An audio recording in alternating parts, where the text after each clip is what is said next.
요한계시록 8장, 요한계시록 8장 1절에서 5절, 1절에서 5절 하나님 말씀 전하겠습니다. 하나님 그 종들에게 이렇게 하나님이 인치셔가지고 이마에 그들을 보호하신다고 그렇게 약속하는 그 계시록 7장, 그때 이제 일곱 인 하나 둘 셋 넷 이렇게 계속 이렇게 떼지다가 마지막 인이 떼지는 게 늦춰졌거든요.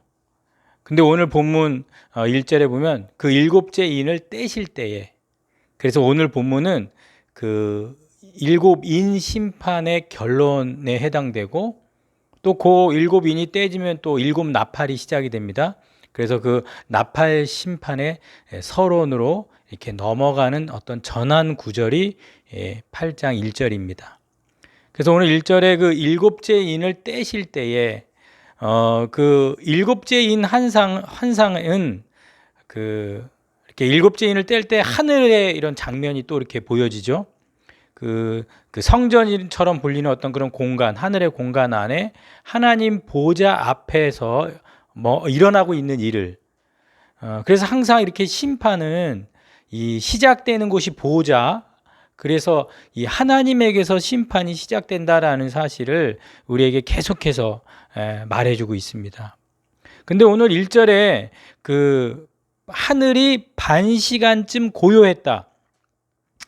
이게 이제 그 마지막인 개봉이 막 늦춰지는 게 뭐 무심하게 막 느긋하게 막 이렇게 된 게 아니라 반 시간쯤 이런 거 보니까 짧은 시간이거든요. 고요하더니 고요한 침묵.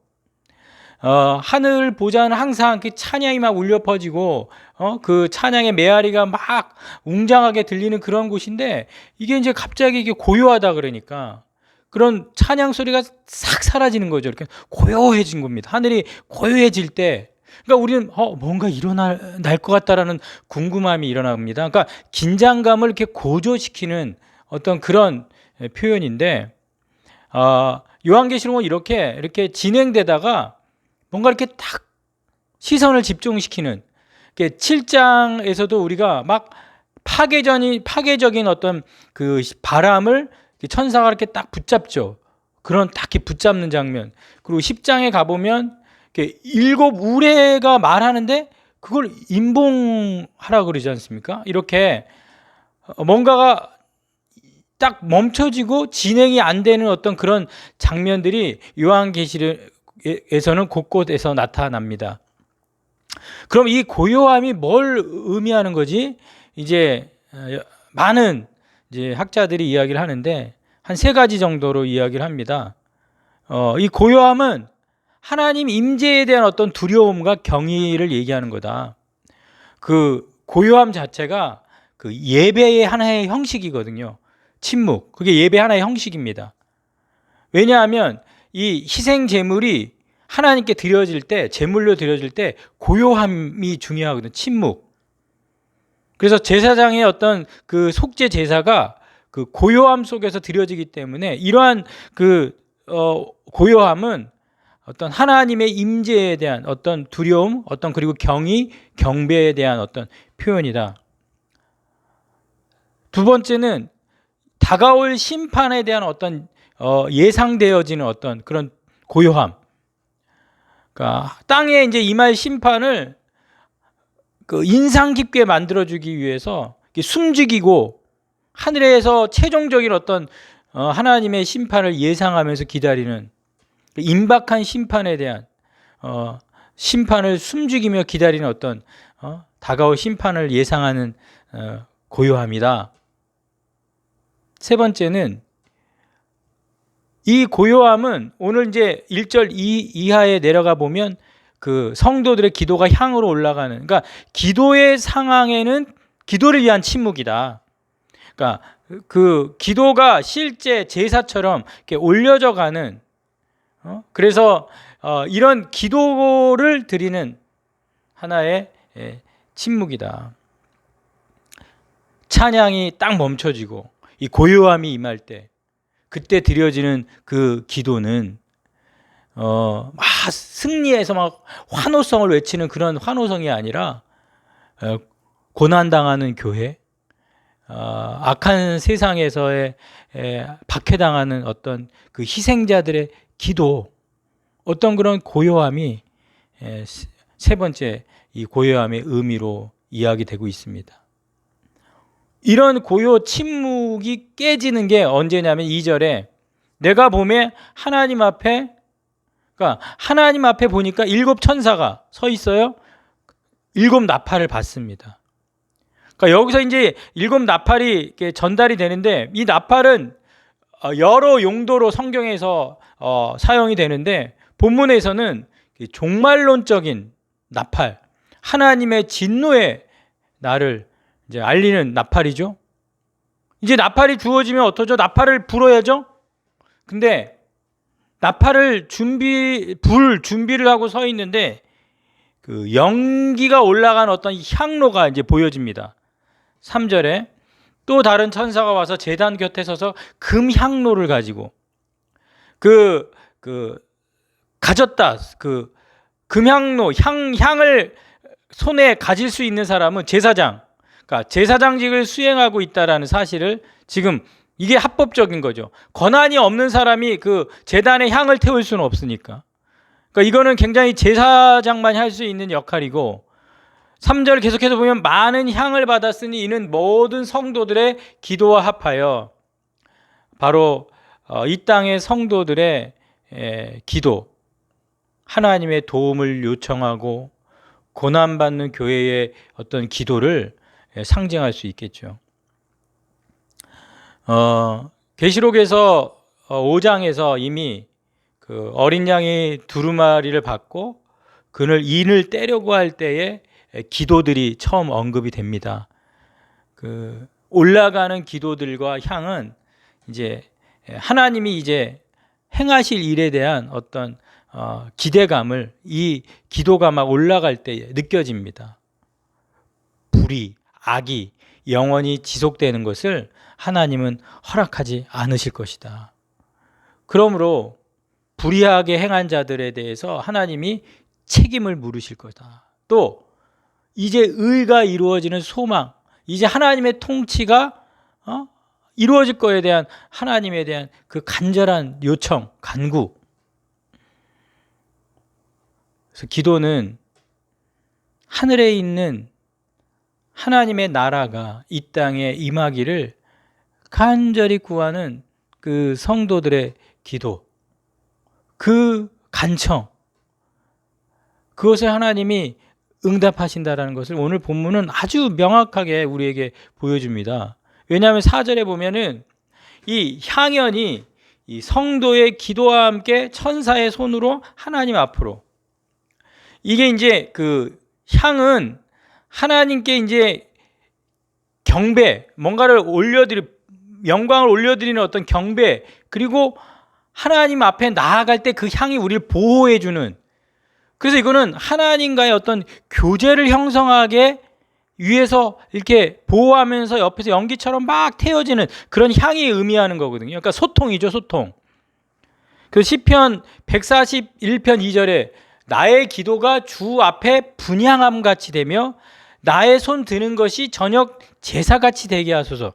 그러니까 하나님과 소통하여 간청하며 하나님 앞에 나아가는 어떤 기도자의 모습이 이런 향연으로 오늘 묘사되고 있고, 올라간지라 이 그 성소나 이렇게 연기, 구름, 이거는 하나님께서 그것을 뭔가 수용하고 받아들이고, 그리고 그것을 받쳐지는 향기로운 냄새로 향으로 보여지는 거거든요.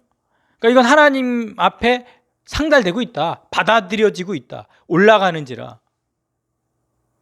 그래서 이 향기로운 냄새는 신약에서 이렇게 표현되어 있죠.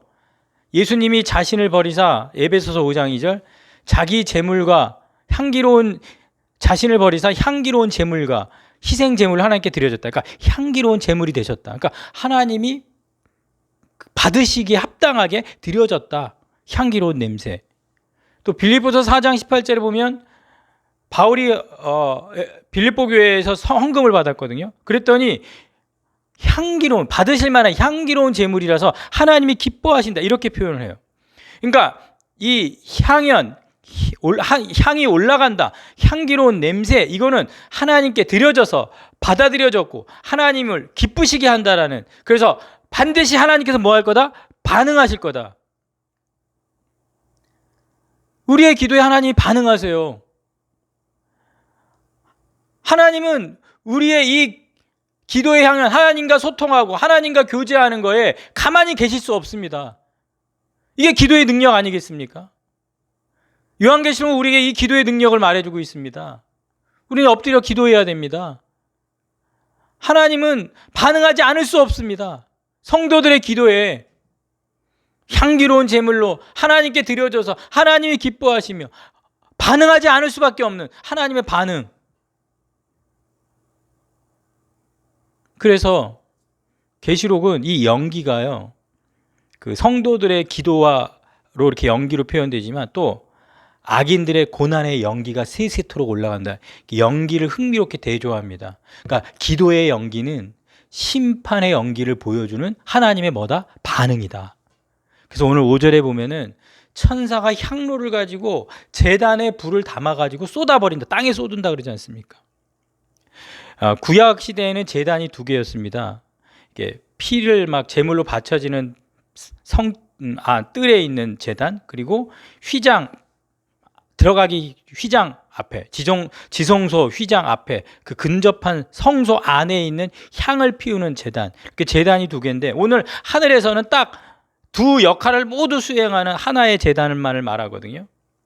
그러니까 성도들의 기도가 올라가는 이 제단에 이 향이 난다는 거, 그 안에 뭐가 있다는 거예요? 불이 있다는 거거든요. 그러니까 그 제단의 불이 이제 심판의 땅에 또 쏟아지는 불로, 그러니까 이게 성도들의 기도가 불 안에서 향연으로 올라가는데 그게 그대로 이제 땅에 쏟아진다라는, 그러니까 그게 뭐예요? 기도의 응답이라는 걸 보여주는 거죠. 하나님의 제단에서 이제 불이 내려가고 땅에 떨어지는 연속적인 이제 나팔이 부러지면 심판이 계속 되는데 그 7 나팔의 심판의 원천이 바로 이 향로가 하늘에서 쏟아지는, 그래서 하나님 백성들의 그 간청, 요청에 대한 하나님의 응답으로 오늘 성경은 우리에게 말해주고 있습니다. 하나님을 따르고 예수님을 따르는 자들이 이 땅에서 하나님만 붙잡고 기도하면 하나님께서 이 성도들이 이 땅에서 하나님을 위해 했던 모든 일에 대해서 너희들이 옳다, 너희들이 옳았다, 너희들 잘하고 있는 거다, 하나님의 어떤 정당화가 바로 오늘 본문에서 보여지고 있는 것이죠.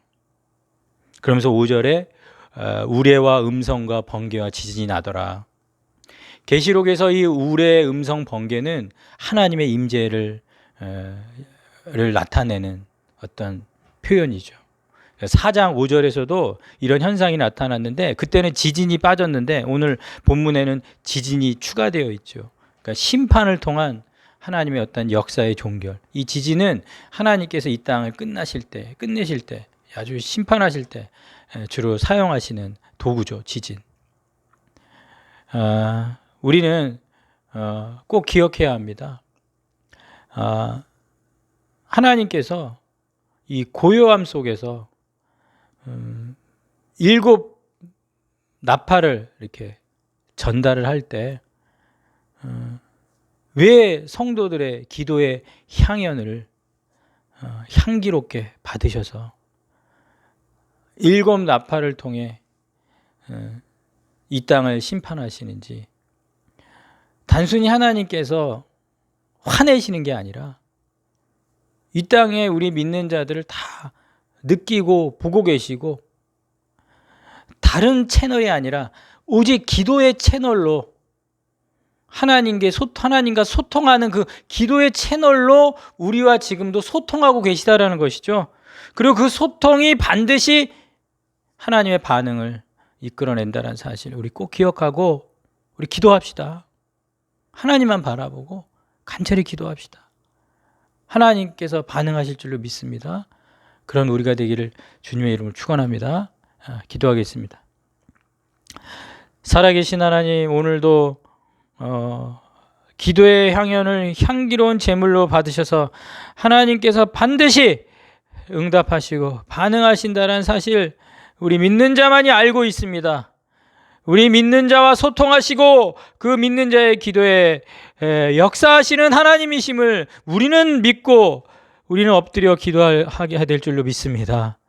하나님, 이 땅에 살아가는 일이 쉽지 않지만 하나님께서 우리의 기도를 향기로운 향연으로 받으셔서 그것을 모아 이 땅에 쏟아내셔서 하나님의 의를 이루시고 불의한 자를 멸하실 그 하나님에 대한 소망을 가지고 우리가 오늘도 참고 인내하며 우리가 믿음으로 하나님과 소통하며 기도할 수 있도록 이 기도의 역사를 우리 믿는 자들이 행하도록 하나님 도와주시옵소서. 엎드려 기도하여 하나님께서 반응하시도록 우리를 인도해 주시옵소서. 예수님의 이름으로 기도하였사옵나이다. 아멘.